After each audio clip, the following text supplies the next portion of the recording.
So, this Christmas season of Advent is a time of remembering, of bringing forth the, the renewing of remembering, the renewing of the Christ within us.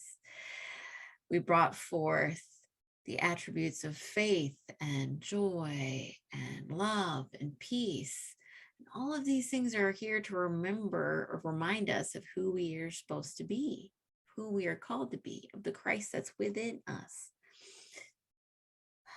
And so today, as we do our releasing ritual, it's to remind us to release the things that get in the way of us being the best expression of the Christ that we're meant to be.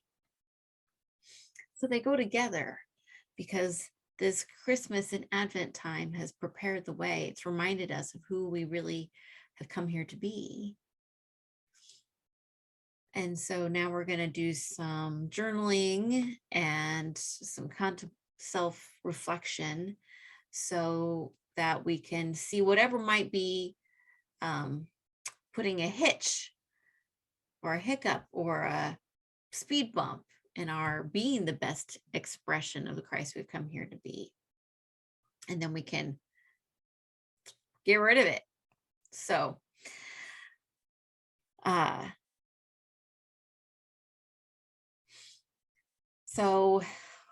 we breathe into, first we'll journal, then we'll do the releasing. That's the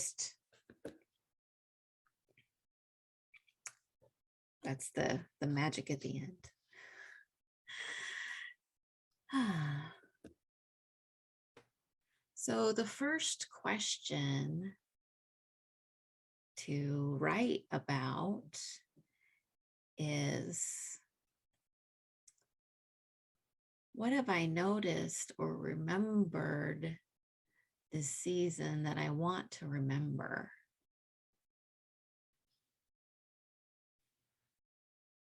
What have I noticed or remembered this season that I want to remember?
And the next question is a question for your heart,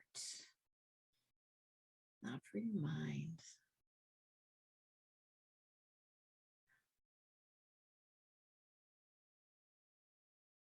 And the question is from your heart, what am I called to do?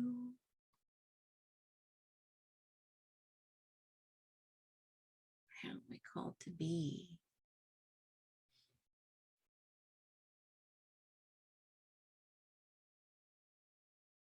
This could be a question for the next week or the next month. It doesn't have to be a question for all time. It could be. What am I called to be? What am I called to do?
The next question is thing to contemplate is what is in my way?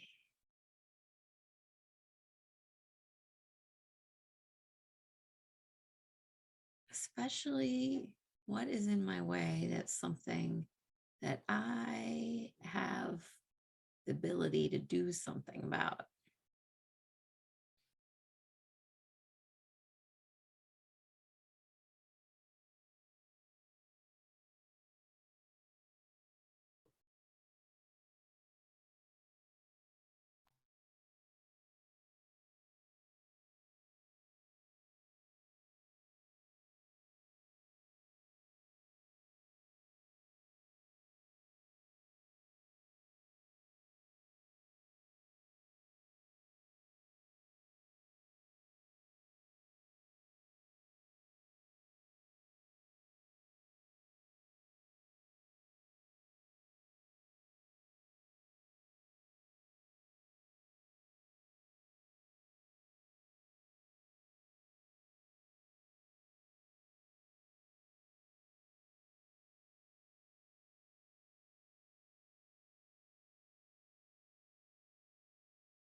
So let's use our power of imagination and imagine for a moment our most brilliant selves, the best expression of who we are, the superhero version of ourselves, what would that look like? Who would you be? What would you be doing? What would you believe about yourself?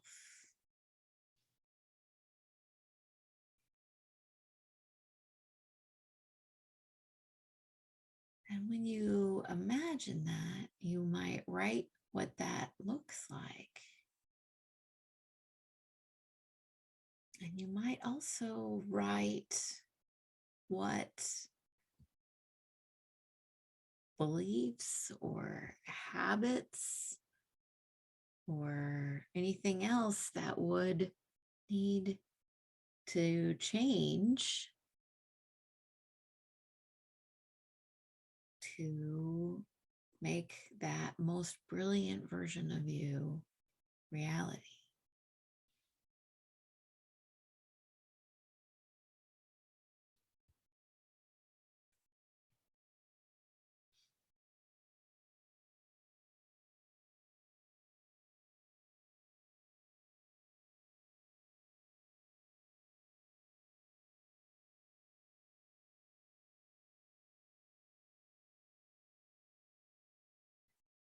And it's okay to give compassion to yourself if it feels like that's a really big ask.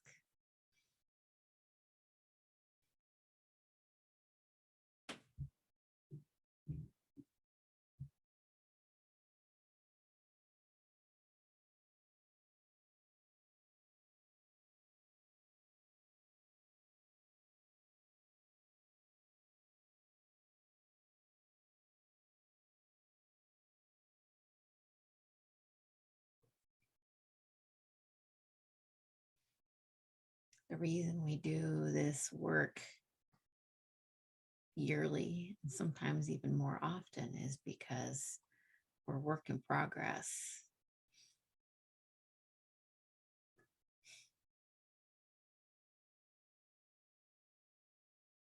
So we don't have to get it all perfect the first time around.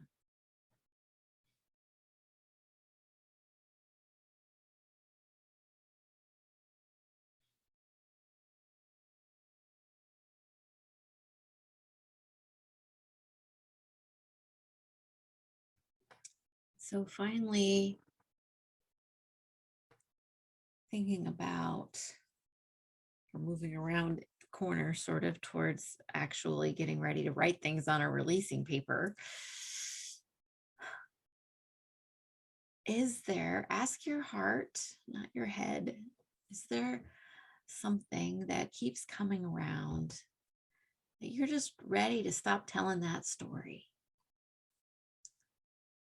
Maybe it's the way someone interacted with you and you're ready to just be done feeling about having problems. You're ready to be over it. Maybe you're ready to be over it. Maybe uh, it's some stinking thinking about yourself or someone else or some situation going on in the world. What are those things that are just like really just not helping you to have running around in your head?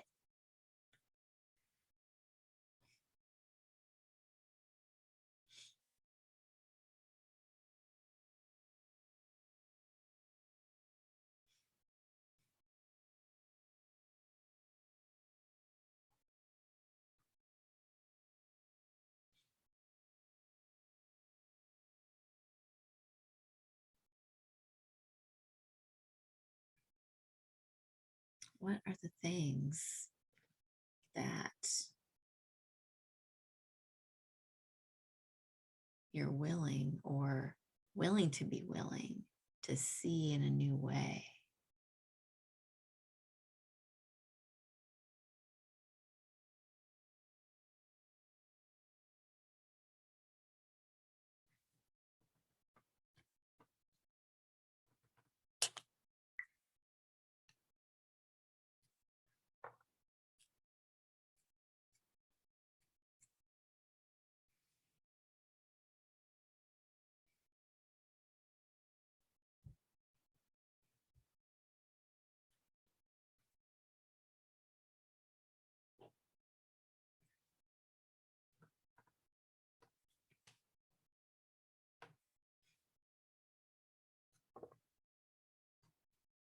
So what's great about a ritual of release, it's a very important power. Every day we breathe in and we breathe out. We take in what we need and we release what we don't, right? We're doing it all the time. We do all sorts of other kinds of bringing in and releasing, right?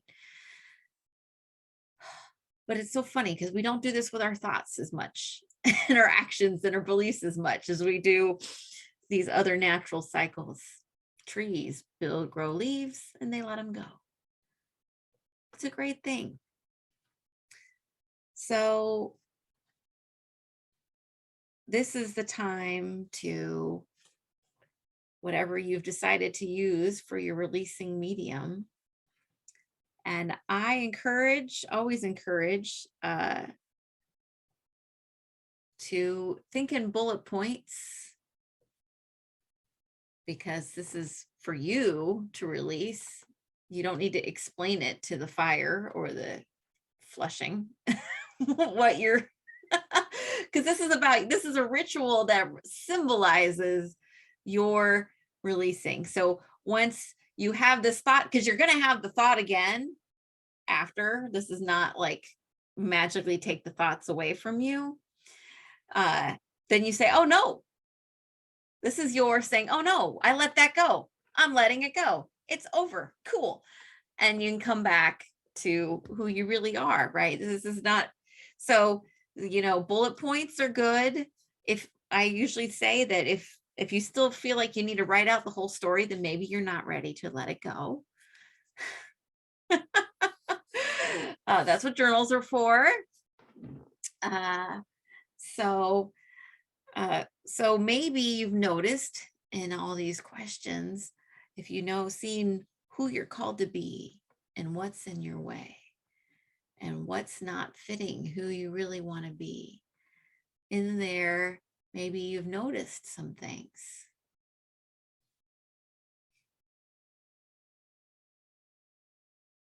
Or maybe you've just noticed that one thing that one person says all the time that really gets on your nerves, and you realize, that's really just the thing that they say, and I don't have to get on my nerves about it.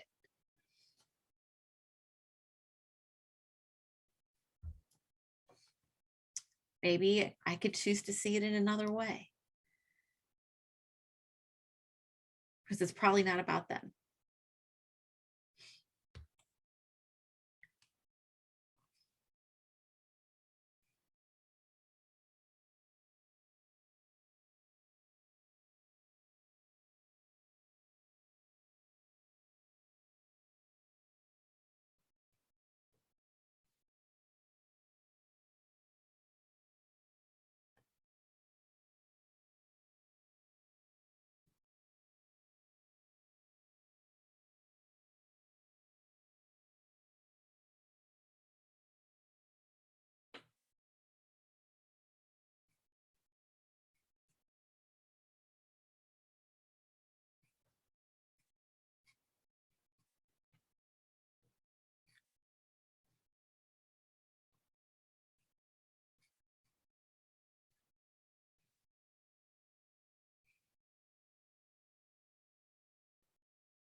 So when you feel like you've written what you need to release today. Now, the great thing is, of course, you can do this skill anytime.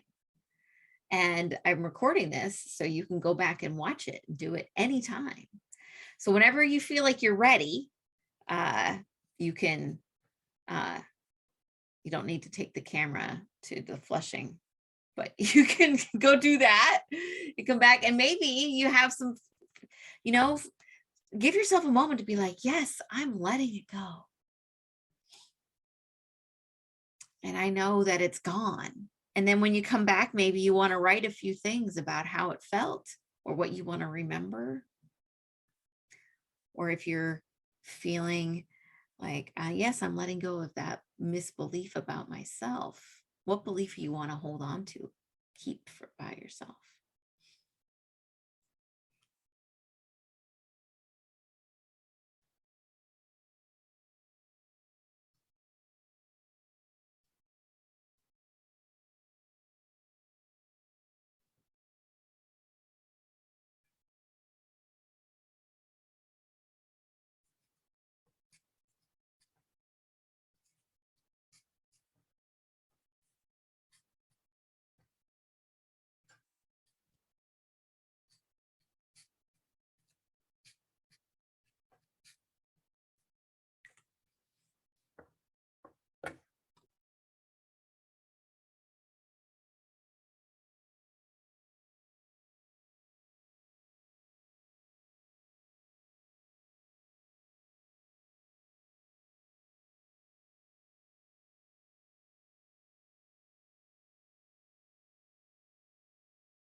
Hmm. And we know that releasing what doesn't fit is an ongoing, everyday, lifelong process. And so, whatever we're ready to let go of, we let go of today. And tomorrow can be something else. So we breathe with joy. We let it go. Woo! So it is. Sometimes a prayer should end with a cheer, don't you think? Yeah.